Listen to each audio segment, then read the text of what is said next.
8க்கு 8 நாங்கள் ஒரு 100க்கு 100ஆக வெற்றி பெறப் போகிறோம்.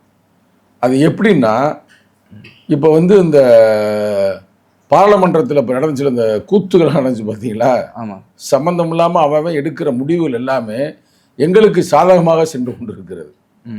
இப்போ பிஜேபி வந்து இப்போ எடுக்கணும்னு தேவையில்லை. மறுசீரமைப்பு, இந்த பாராளுமன்றத்துக்கு மறுசீரமைப்பு செய்ய வேண்டும், இல்லை மகளிருடைய அந்த இட ஒதுக்கீடு, இதெல்லாம் சம்மந்தமே இல்லாத விஷயம். எலெக்ஷன் முடிஞ்சு கூட செஞ்சுருக்கலாம். அதான் ஒரு கெட்டவனுக்கு வந்து ஒரு கெட்டது நடக்கணும்னா ஒவ்வொரு நிகழ்வாக நடந்து போகும். முதல்ல கூட டஃப்பாக தான் இருந்துச்சு. நம்ம சும்மா யதார்த்தத்தை நம்ம பேசக்கூடிய ஆள் தான் சங்கத்தமிழ், சரிங்களா? இப்போ இந்த நிகழ்வுக்கு பிறகு என்ன ஆகி போச்சுன்னா, இப்போ பொதுமக்களுக்கெல்லாம் பயங்கரமான ஒரு கோபம் வந்துருச்சு. இப்போ வந்து சட்டமன்றம் நடந்து கொண்டு இருக்கிறது.